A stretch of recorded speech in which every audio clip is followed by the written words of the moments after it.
What's up, guys? Welcome back to this episode of Fuel the Adrenaline Outdoors. Hunter here with you, and today we're going to be doing a little bit of a deep dive into the basics and beginner setups and tips for trout fishing. Here in Pennsylvania, we have the upcoming trout opener actually in 2 days on Saturday. Today is Thursday when I'm filming this. I don't know if you're going to see this on today, if I can get it done, or tomorrow, but that's what we're here to do. We're going to do a look over everything that I have here, what it is, how you could use it, and pretty much just the basics of trout fishing. So without further ado, let's roll that intro and jump right into today's video.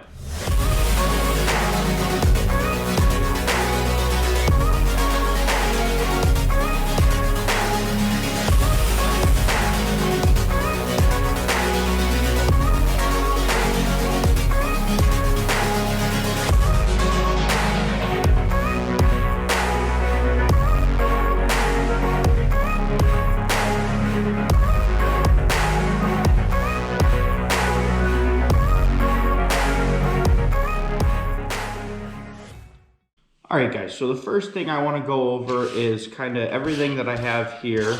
I just ran out to a local fishing store in my area, JC's. If you're in the Gooseboro area, go check him out. Great guy, has a lot to offer, not only knowledge-wise, but tackle-wise as well. So when it comes to the bare minimum basics of trout fishing, there are really two different ways you could go.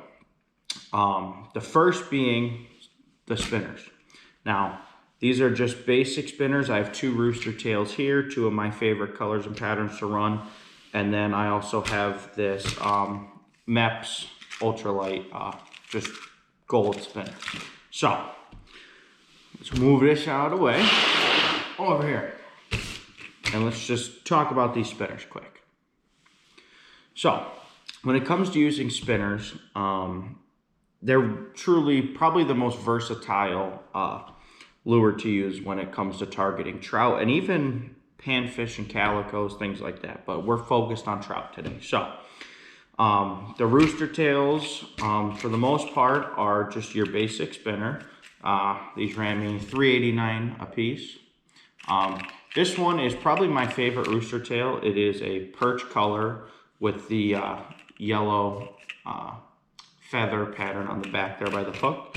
And then this is just an original. It's a green and black with the gold blade as well. And then this MEPS, I've actually never used this before, but this came at the suggestion of JC. So we're gonna give it a go this weekend and see how that goes. But it's really just your basic gold blade and body spinner here. So when you're using these spinners, there are really two different ways you could do it.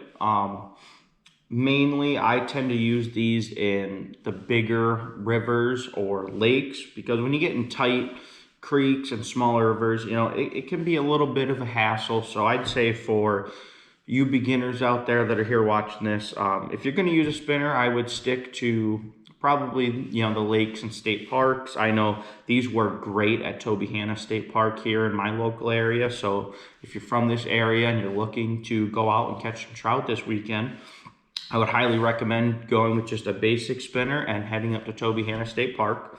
But when you are using these, I tend to bring my rod back into frame here.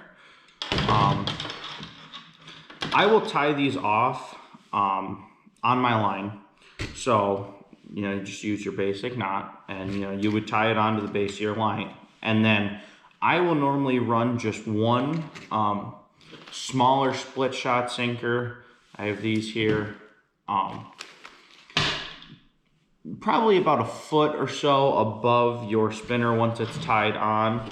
That is to help you stay a little bit lower in the water column. You can keep that slow reel, because really when you are using these, you want to use a slower to medium paced reel. You don't want to be buzzing it in quick, because you want to give the fish time to not only see it, but also hit it.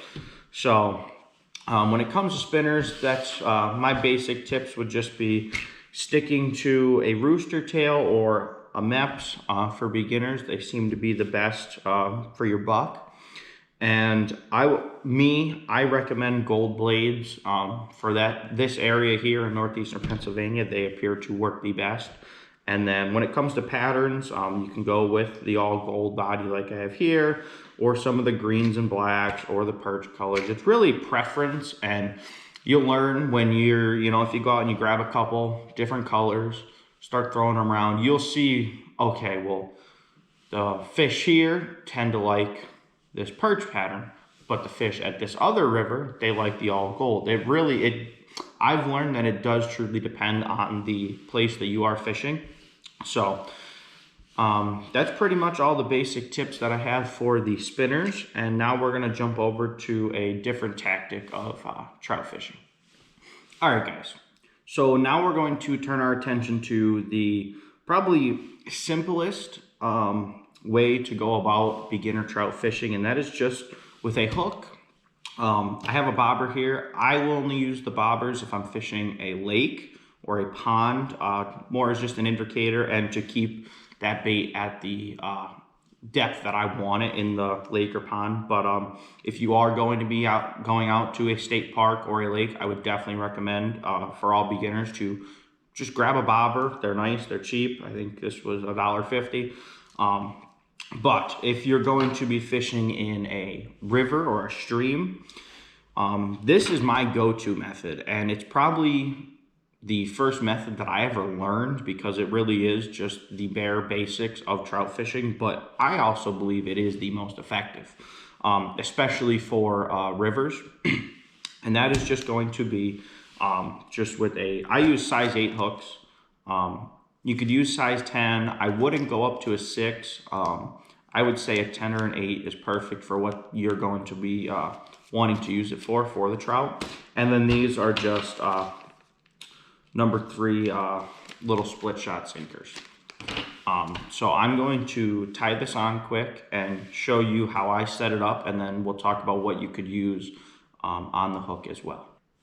All right, guys, so I went ahead and tied on our size 8 hook here.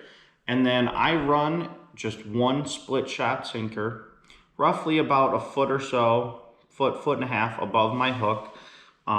Now, depending on the river that you are going to be fishing, if the water is higher, moving fast, if there's been a recent rain or anything, you're gonna want to use maybe 2 split shots. But for right now, this is just your basic setup, just one split shot with your hook.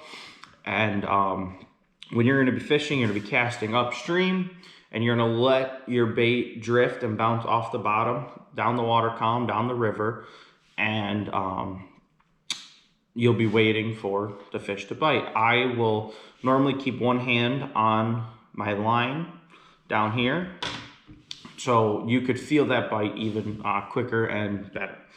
Now when it comes to the bait that you're going to want to use with this rig, there are really 3 main ones that I'd say you could use, that being just your basic red worm, a salted minnow, or power bait. And some people also like to use wax worms. I know our good buddy over at HFE Outdoors, Zach, loves his wax worms. But that's really all you're gonna wanna do, just your basic hook and split shot with your bait of choice. I personally recommend the red worms or the salted minnows. I've had my best luck with those, especially in rivers, and just drifting that down the current, recasting back and forth, and you're gonna catch fish if they're there.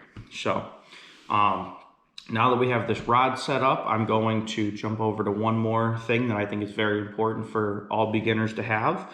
All right, guys, so now that we have our rod set up, we've went over the spinners and the hook and split shot method, as well as just the bobber method. One more thing, if you are going to be using a bobber, whether you're using a worm, power bait, or a live minnow, I would also recommend a split shot, probably a foot above your hook, just to keep your bait down at the depth that you do want it. But the last thing that I would highly recommend for all you beginners out there is to get just a small little tackle box or just a carry box like this. I'll keep this right in my vest pocket.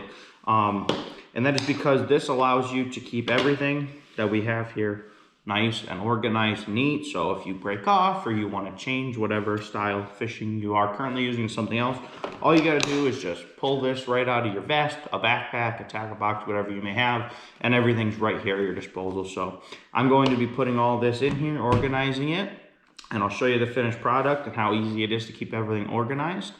And yeah, so we're gonna do that quick. All right, guys, so there we have it, and just like that, I have this whole little tackle box organized. I have my hooks here. One hook got away from me. My hooks here, my sinkers here. I even made a spot for the bobber, my 2 rooster tails, and my meps.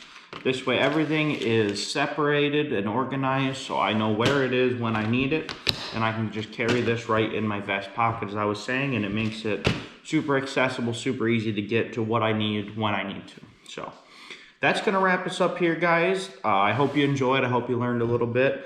And once again, this is just your bare minimum basics of tackle and how to rig things and everything you're gonna need to go out there and catch some trout. So I hope you guys enjoyed, and we'll see you on the next one.